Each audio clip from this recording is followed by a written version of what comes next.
आसमान में काले काले बादल दिखाई दे रहे थे। आसमान को देखकर ऐसा लग रहा था कि किसी कलाकार ने काले रंग से पूरे आसमान को रंग दिया है। आर्यन और सुनिधि एक दूसरे के हाथों में हाथ डाले सड़क किनारे बातें करते हुए चले जा रहे थे। कुछ और लोग भी उसी रास्ते से गुजर रहे थे, कुछ पैदल तो कुछ गाड़ियों में। लेकिन सभी में एक बात कॉमन थी, उन सभी लोगों को घर पहुंचने की जल्दी थी, क्योंकि कभी भी बारिश हो सकती थी। कभी कोई कार, कभी बाइक, तो कभी कोई बड़ी सी गाड़ी पूरी स्पीड में सड़क से गुजरती। लेकिन उन सबसे उलट सुनिधि की बातों में खोए आर्यन को घर पहुंचने की कोई जल्दी नहीं थी। कुछ दिनों पहले ही सुनिधि और आर्यन ने लव मैरिज की है। पहले तो दोनों के घर वालों को दोनों के रिश्ते से ऐतराज था, लेकिन फिर उनका प्यार देखकर वे मान गए। आर्यन को भले ही घर पहुंचने की कोई जल्दी नहीं थी, लेकिन सुनिधि आसमान की ओर बार बार घूरे जा रही थी। आर्यन, देख रहे हो कितने घने बादल हैं? बरसना शुरू होंगे तो हम कहाँ छिपेंगे? उसके ऐसा कहते ही रिमझिम कर बारिश शुरू हो गई। ऐसा लग रहा था कि बारिश भी इस प्रेम से भरे जोड़े को भिगोना चाहती है। ये लो, तुमने कहा और बारिश होनी शुरू हो गई। पल में ही छोटी छोटी बूंदें बड़ी बूंदों में बदल जाती है और तेज तेज बारिश शुरू हो जाती है। सुनिधि बारिश से छिपने के लिए इधर उधर जगह देखने लगती है, लेकिन आर्यन छिपने के मूड में बिल्कुल नहीं था। वो तो बाहें पसारे बारिश में खड़ा था। ये क्या कर रहे हो आर्यन? प्लीज कहीं शेड के नीचे चलो ना, नहीं तो सारे कपड़े गीले हो जाएंगे। देखो तो, मैंने चुन्नी भी नहीं ले रखी आज। क्यों छिपे हम कहीं? चलो ना भीगते हैं दोनों साथ। क्या आर्यन, तुम पागल तो नहीं हो गए? क्यों? मैं क्यों हो गया पागल? जब तुम छोटी थी तो क्या भीगती नहीं थी बारिश में? भीगती तो थी, लेकिन अब मैं बच्ची नहीं हूँ। अगर मैं तुम्हारे साथ इस तरह भीगूंगी तो लोग क्या कहेंगे? देखो जान, हम सबको इस पिंजरे ने कैद कर रखा है कि लोग क्या कहेंगे। हम सब अपने कई अरमान इस पत्थर के नीचे दबा देते हैं। जिंदगी कैद का नाम नहीं है, खुद के लिए जीना सीखो जान। सच कहो तो तुम्हारा मन नहीं कर रहा है देर तक भीगने का? जहाँ पानी जमा हो गया है वहाँ उस गड्ढे में उछलने का? अरे जैसे बचपन में उछलते थे, ये देखो ऐसे। आर्यन उसे उछल कर दिखाता है। सुनिधि उसे देखकर मुस्कुराने लगती है। हाँ आर्यन, हाँ, मुझे भीगना है देर तक तुम्हारे साथ। मुझे बच्चा बनना है फिर से, मुझे परवाह नहीं किसी की। सुनिधि सड़क किनारे जमा पानी के गड्ढे में कूदने लगती है। क्या कहूँ मैं, कितना मजा आ रहा है भीगकर। I am feeling out of the world. क्या मैं तुम्हें किस कर लूं? किस? अरे इतने लोग देख रहे हैं हमें, क्या कहेंगे वो? कहने दो उन्हें, मुझे किसी की परवाह नहीं। बारिश में भीगते दोनों सड़क पर चले जा रहे थे। लगातार बारिश होने के कारण सड़क पर कई जगह पानी भर गया था, लेकिन बारिश भी लगता था कि जिद पर अड़ गई है। वो बरसती ही जा रही थी, बरसती ही जा रही थी। वे दोनों अंदाजे से सड़क पर चली जा रहे थे, लेकिन तभी सुनिधि जोर से चीख पड़ी, आर्यन! आर्यन जब तक समझ पाता कि क्या हुआ है, सुनिधि का हाथ उससे छूट गया और वो सड़क के किनारे उस गहरे मेन होल में गिर गई, जिसे शायद मरम्मत के कारण खोला गया था, या उस पर ढक्कन था ही नहीं। सुनिधि! सुनिधि! पल में ही वहां पर लोगों की भीड़ लग गई। आर्यन उस मेन होल में खुद भी उतरने वाला था, तभी आसपास से गुजर रहे लोगों ने उसे रोका। छोड़ो, छोड़ो मुझे, मेरी सुनिधि, मेरी पत्नी गिर गई है इस मेन हॉल में, छोड़ो। जीवन कितना अनिश्चित है ना। कुछ पल पहले प्यार में डूबे आर्यन और सुनिधि का जीवन एकदम से बदल जाएगा, किसे पता था।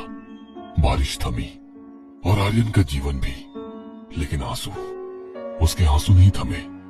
मेन हॉल में जिंदा प्रवेश की हुई सुनिधि जब बाहर आई तो वो लाश बन चुकी थी। म्यूनिसिपालिटी के लोगों को उसकी लाश को मेन हॉल से बाहर निकालने में काफी समय लग गया था। मौत बहुत ही गंभीर होती है, लेकिन सुनिधि के चेहरे पर गंभीरता नहीं थी, शांति थी। लेकिन आर्यन अशांत हो गया था। सुनिधि, सुनिधि, उठ जाना, उठ जाना, अरे उठ ना। आर्यन कैसे रहेगा तेरे बिना, कैसे जिएगा, कौन संभालेगा मुझे? भगवान, भगवान, ये क्या कर दिया आपने, ये क्या कर दिया? सुनिधि, आंखें खोलो, आंखें खोलो, मुझे किस करो मेरे माथे के बीच में, जैसे तुम क्या करती हो, और मैं सब कुछ भूल जाता हूँ, सारे गम, सारी तकलीफ। प्लीज करो ना किस, प्लीज करो ना। मृत इंसान ना तो आंसुओं को देख सकता है और ना ही उस दर्द को महसूस कर सकता है जो उनके अपनों को होता है। मृत इंसान तो अपना नाम तक खो देता है। पल में ही लोग उसे बॉडी कहकर बुलाने लगते हैं। आप अपनी वाइफ की बॉडी अब ले जा सकते हैं। अस्पताल में पोस्टमार्टम के बाद सुनिधि की बॉडी सफेद कपड़ों में लिपटी उसके ससुराल पहुंची। आर्यन के माता और पिता दोनों का रो रो कर बुरा हाल था। उन्हें समझ नहीं आ रहा था कि वे अपने इकलौते बेटे आर्यन को कैसे समझाएंगे। कितना खुश रहता था वो सुनिधि के साथ। आर्यन की आंखों से आंसू लगातार बह जा रहे थे। वो ये सोचकर और भी ज्यादा परेशान हो रहा था कि सुनिधि का शरीर कुछ पलों में खाक हो जाएगा। हंसती बोलती उसकी सुनिधि अब कभी उससे बातें नहीं कर पाएगी, उसके गालों को छू नहीं पाएगी, उसे सीने से नहीं लगा पाएगी। अपने ख्यालों में खोया आर्यन उसकी बॉडी के पास बैठा हुआ था। पास ही अगरबत्ती जल रही थी और उसका धुआं कमरे में फैलता जा रहा था। तभी उसके पापा ने उसे बुलाया। पापा के साथ पंडित जी भी थे और उनके हाथों में एक पत्री थी। आर्यन, सुनिधि की मौत पंचक में हुई है, इसलिए हमें पंचक के अनुसार उसका अंतिम संस्कार करना होगा। पंचक? पंचक यानी 5 ग्रह नक्षत्रों की एक ऐसी दशा जो बहुत ही अशुभ होती है। यदि पंचक में किसी की मृत्यु हो जाए तो उसके साथ ही उसके कुल, उसके खानदान के 5 और लोगों की मौत हो जाती है। शास्त्र कहता है कि घनिष्ठ पंचकम ग्रामे सदविषा कुल पंचकम पूर्वा भाद्रप्रदा रथ्या चोतरा गृह पंचकम रेवती ग्राम बाह्याम च एतता पंचकम लक्षणम। अर्थात यदि घनिष्ठ नक्षत्र में मृत्यु हुई है तो गांव में 5 लोग, शतभिषा नक्षत्र में मृत्यु हुई हो तो उसी कुल में 5 लोग, पूर्वा नक्षत्र में मृत्यु हुई है तो उसी मोहल्ले में 5 लोग, उत्तरा में हो तो उसी घर में 5 और, रेवती में हो तो दूसरे गांव नगर में 5 लोगों की मृत्यु संभव है। और कभी कभी तो ये सभी मौतें भी देखी गई है। आर्यन बेटा, इसलिए हमें पंचक के नियमों के अनुसार ही तुम्हारी पत्नी का अंतिम संस्कार करना होगा, तभी इस अनहोनी से बचा जा सकेगा। और इसके लिए तुम्हारी पत्नी के शव के साथ आटे, बेसन या कुश, जिसे सूखी घास कहते हैं, उससे बने 5 पुतले अर्थी पर रखकर उन 5 का भी तुम्हारी पत्नी के शव की तरह पूर्ण विधि विधान से अंतिम संस्कार किया जाएगा। पंडित जी की वो बातें आर्यन को अजीब सी लग रही थी। उसे पंडित जी पर गुस्सा भी आ रहा था, लेकिन वो उन पर अपना गुस्सा निकाल तो नहीं सकता था। पापा प्लीज, प्लीज मेरी सुनिधि की मौत का मजाक मत बनाइए। मैं इन सब चीजों को नहीं मानता। मेरी जिंदगी की सबसे बुरी चीज घटित हो चुकी है। अब क्या होगा? देखिए, मैं जानता हूँ कि आप सब इन बातों को मानते हैं, लेकिन प्लीज मुझे इस अंधविश्वास में मत घसीटिए।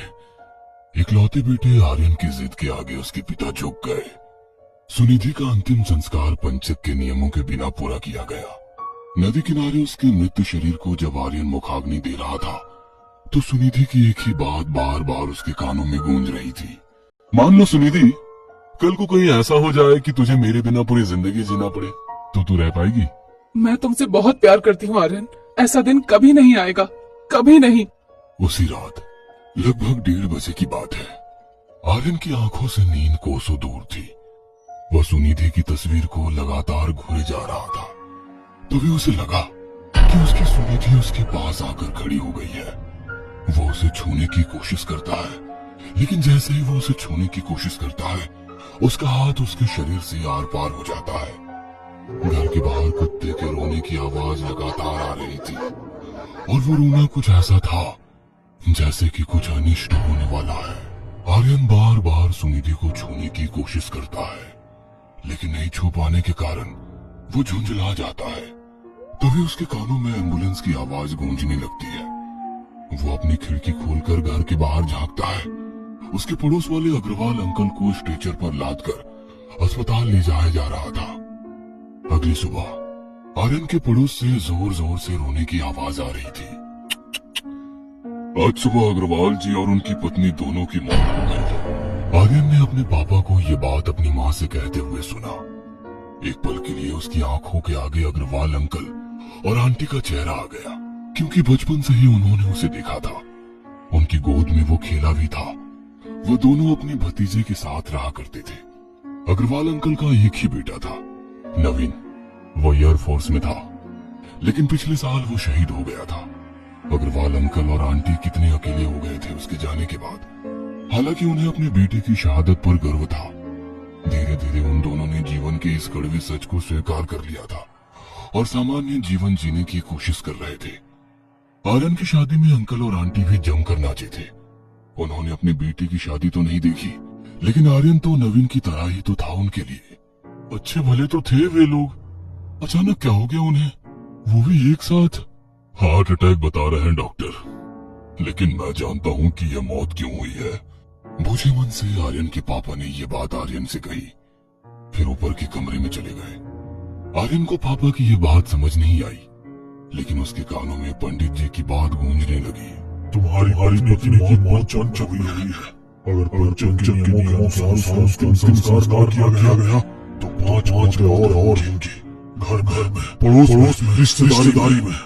पंडित जी की आवाज के साथ मोबाइल की घंटी की आवाज भी गूंज रही थी आर्यन के कानों में। पापा का मोबाइल लगातार बजे जा रहा था। पापा, पापा कहाँ हो आप? आपका फोन बज रहा है। पापा! आर्यन घबराया हुआ सीढ़ियों से ऊपर जाता है तो उसे लगता है कि कोई उसके आगे आगे चल रहा है। उसे वो दिखाई तो नहीं देता, लेकिन उसे ये एहसास हो रहा था कि कोई उसके साथ ऊपर चढ़ रहा है। कौन? कौन है? कौन है? तभी सुनिधि की तस्वीर जो दीवार पर टंगी थी वो नीचे गिर जाती है। उसे देख आर्यन की आंखों के आगे फिर से वही दृश्य घूम जाता है जब सुनिधि उस दिन मनहूस बारिश में मेन होल में गिर गई थी। वो एक बार फिर जोरों से चीखते हुए उसका नाम पुकारता है, सुनिधि! आर्यन भागकर सीढ़ियों से नीचे उतरता है, लेकिन तभी उसका पैर उसके पैरों में ही फंस जाता है। वह सीढ़ियों पर लुढ़कता हुआ नीचे गिरने लगता है। उसके सिर पर भयंकर चोट लगी होती है। उसके खून से उसके कपड़े के साथ पूरा फर्श भी भीग जाता है। स्ट्रेचर पर अर्ध बेहोशी की हालत में आर्यन पड़ा हुआ है। उसकी माँ और पापा बदआवाज से स्ट्रेचर को पकड़े हुए भागे जा रहे हैं। सब कुछ धुंधला सा लग रहा है। पंडित जी की बातें अभी भी उसके कानों में गूंज रही है। तुम्हारी पत्नी की मौत चंचक हुई है। अगर पंचक के नियमों के अनुसार उसका अंतिम संस्कार किया गया तो 5 और होंगे, घर घर में, पड़ोस में, रिश्तेदारी में। बेटे को मुखाग्नि देते हुए आर्यन के पापा सोच रहे थे, कितना कहा मैंने उसे, लेकिन उसने मेरी बात नहीं मानी। तभी उनके फोन की घंटी बजती है। जेब से वो फोन निकाल कर देखते हैं। चश्मा उन्होंने लाया नहीं था, इसलिए पता नहीं चल रहा था कि फोन किसका है। उन्होंने फोन उठाया। हेलो? आर्यन की माँ नहीं है। इकलौते बेटे का गम उनसे बर्दाश्त नहीं हुआ। फोन पर ये बात सुनकर 70 साल के बूढ़े आर्यन के पिता पर यह खबर बिजली की तरह गिरी। अभी पुत्र का अंतिम संस्कार हुआ नहीं था कि पत्नी की चिता तैयार हो गई। दोनों का अंतिम संस्कार कर पास के नदी में स्नान कर रहे आर्यन के पिता का न जाने कैसे पैर फिसल गया और वो नदी की तेज धार की चपेट में आ गए। गोताखोरों ने बहुत मुश्किल से 3 दिन बाद उनकी लाश बरामद की। एक बार पंचक ने अपनी गिनती फिर से पूरी कर ली थी। 5 लोग मर चुके थे।